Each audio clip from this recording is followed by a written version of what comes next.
Hi everyone! Today we continue our discussions about India with the well-known Indian scholar Dr. Panda. We talk about the country's relationship with China, about the situation in India, and its relationship with the United States. Not India as the other or the next China, but as a superpower in its own right. Welcome to the show.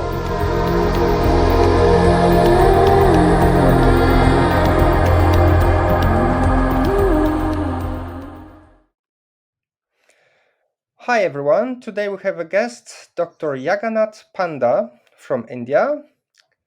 Welcome to the show. Thank you very much. Thank you. Could you please tell us a little bit about yourself, a few words of introduction? Well, again, thank you very much for inviting me. It's a pleasure to speak to your channel. I'm from India, but I am based in Stockholm. I'm the head of the Stockholm Center for South Asian and Indo-Pacific Affairs at the Institute for Security and Development Policy, ISDP, which is a foreign policy and security think tanks. I am also a senior fellow for the uh, Hague Center for Strategic Studies in the Netherlands, and the director for Europe Asia Research Cooperation for the ECOSICA Council on Asia Pacific Studies.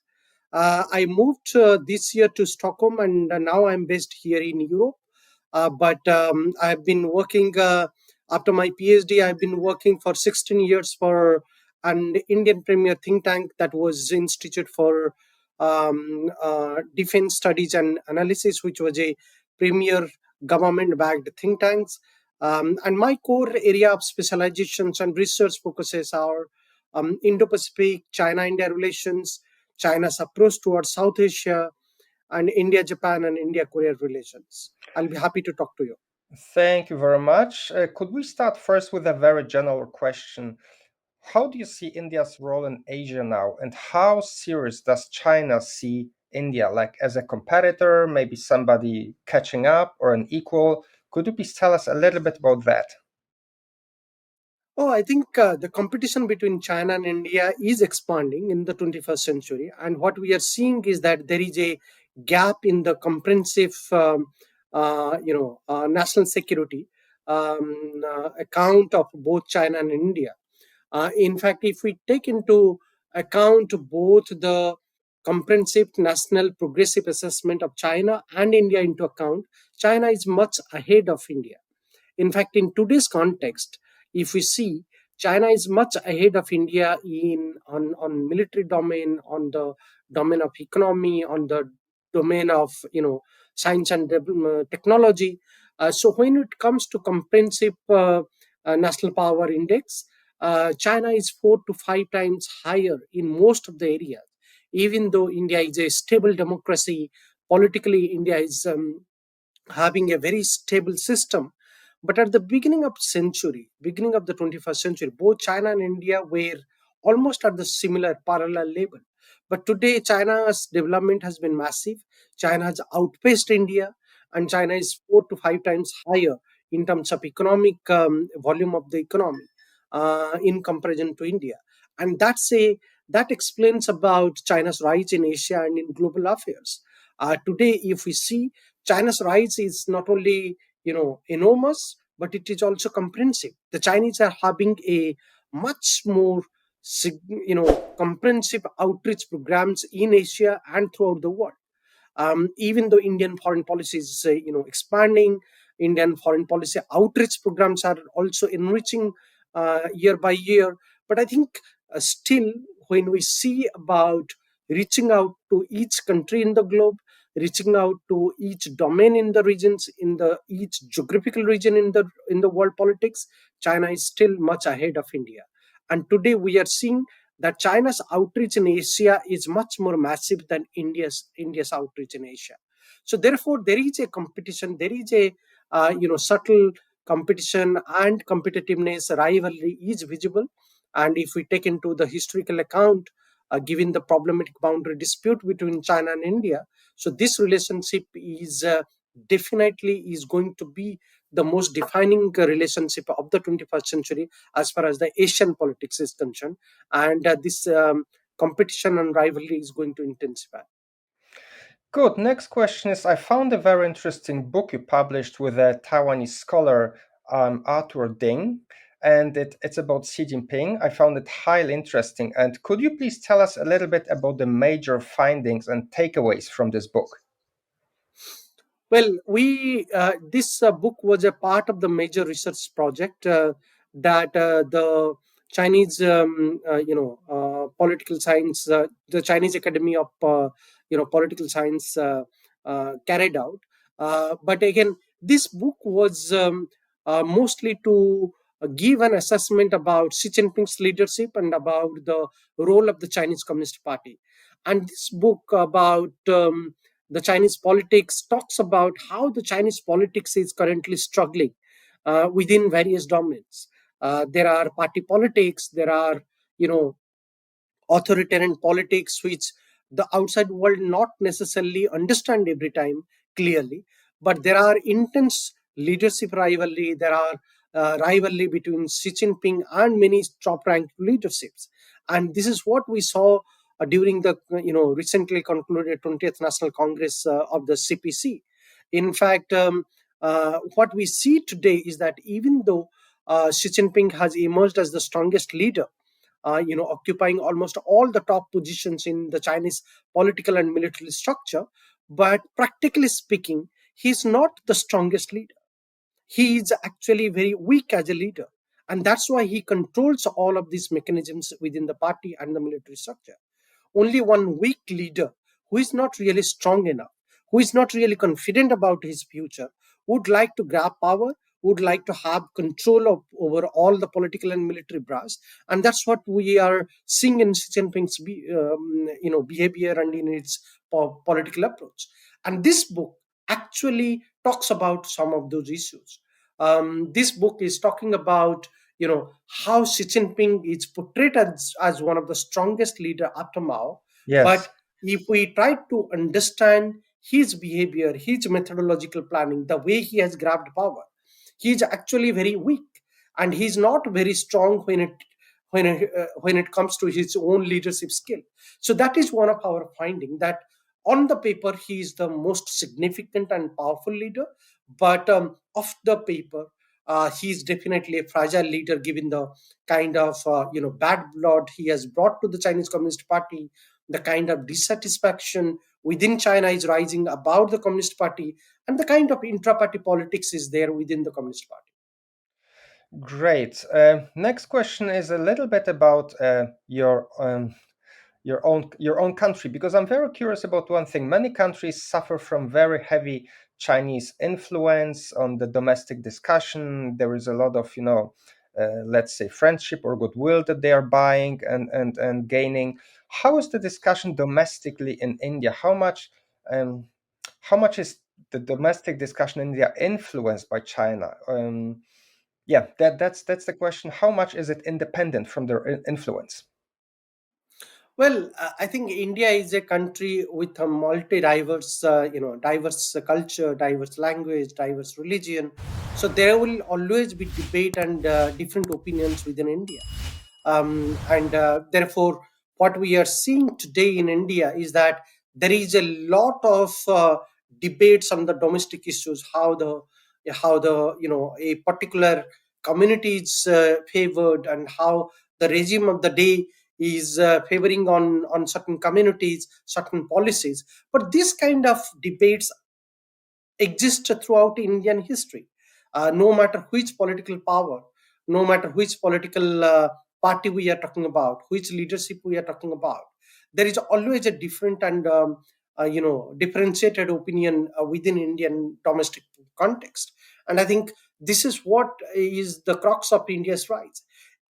Despite of different opinions, despite of different agendas and different outfits exist within India, India is still a very united country and very assured country as far as its rise is concerned in the Asian politics and in the global politics at large. Today, what we are seeing is that there is a strong government within India. There is a strong national government, and there are many federal different political parties government, which is the backbone of Indian politics. That there are intense political debate, there are intense serious differences in their political approaches, but then India is very much united when it comes to national security issues, on territorial integrity issues, when it comes to responding to the opponents and the powerful opponents like China and Pakistan is concerned. So I think that is something, the crux of India's rising story, which is different from China's rise. Thank you. Now a bit more to a broader foreign policy. I wanted to ask you, now outside of Asia, how would you evaluate the relationship with the United States during the Obama presidency, when Biden was his vice president, and how is it now when Biden is the president? What's the difference there? Was it worse before and is better now, or maybe is it not like that? Well, there are two aspects into it. One is to look everything positively, and then one is to look everything critically.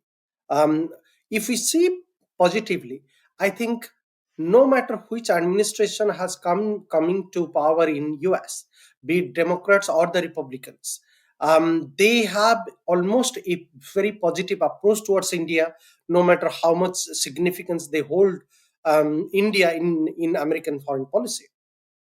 So, to that effect, what we are seeing probably from the Obama period onwards, there is a significant rise in India's position in the American foreign policy.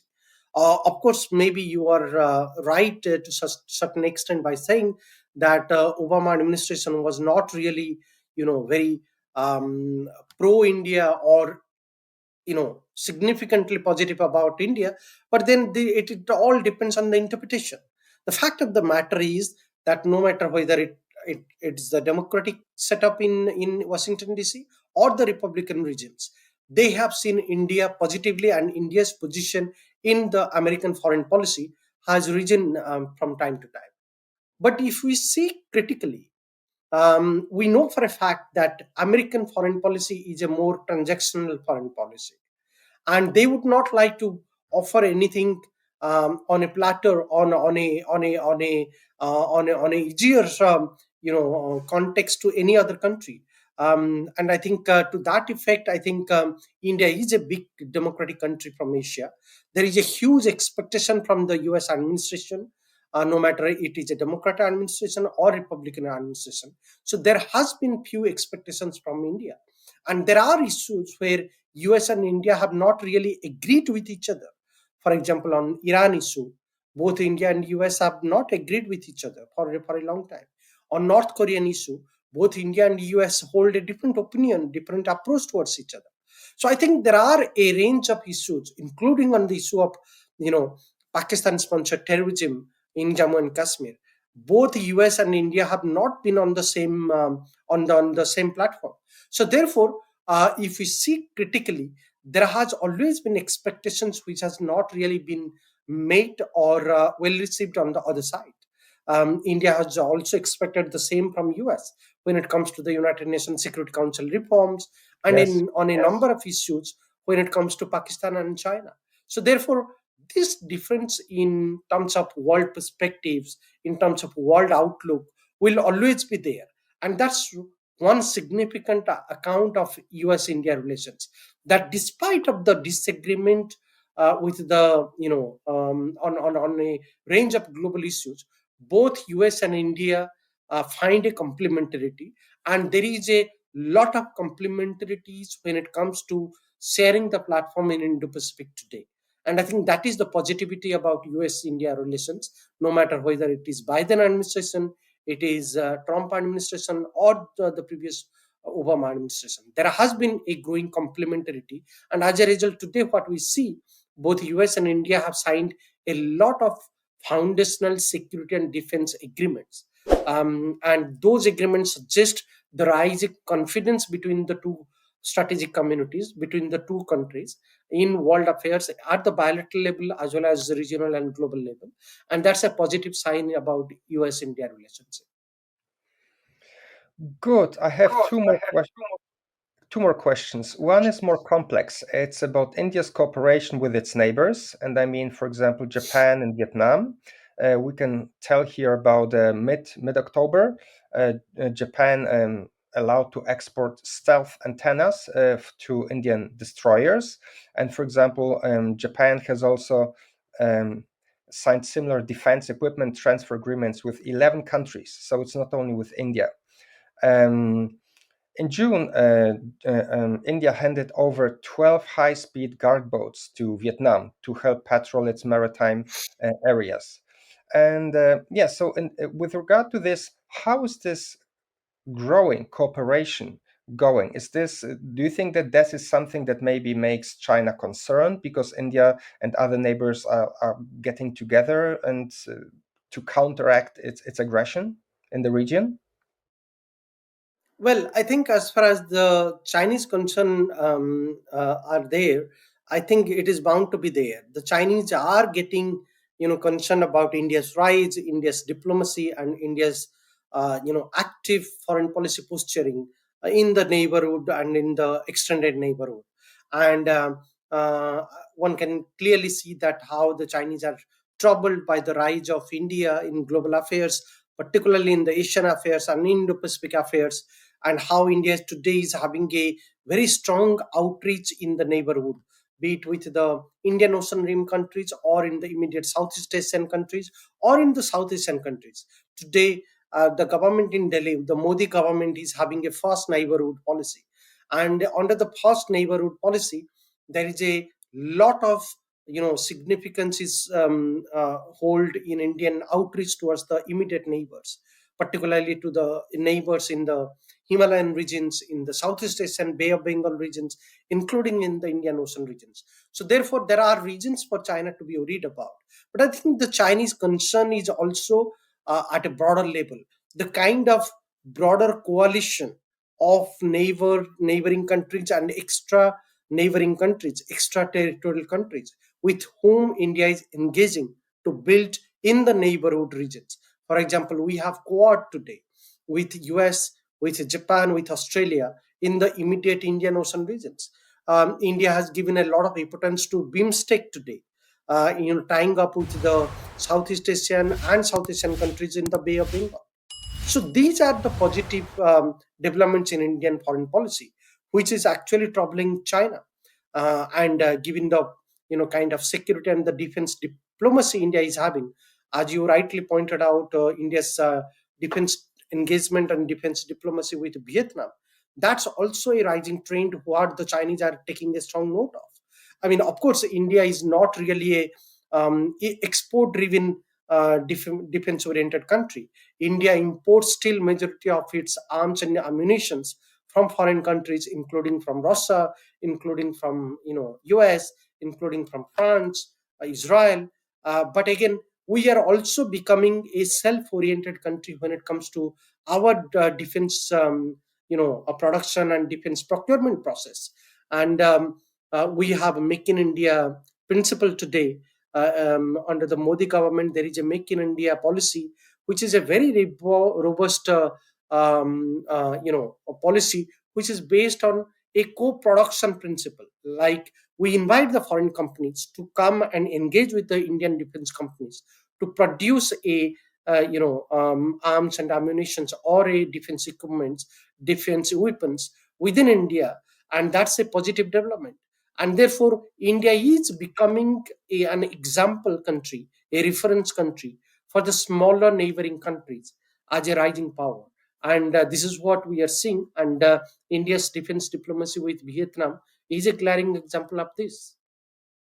Good. My last question, preparing for this interview, I read a few of your articles and I found them really, really interesting. In one of them, you wrote that there is a possibility that the China Japan relation would largely be influenced by the situation in towards Taiwan. And I found it very interesting. So could you please elaborate a little bit on this?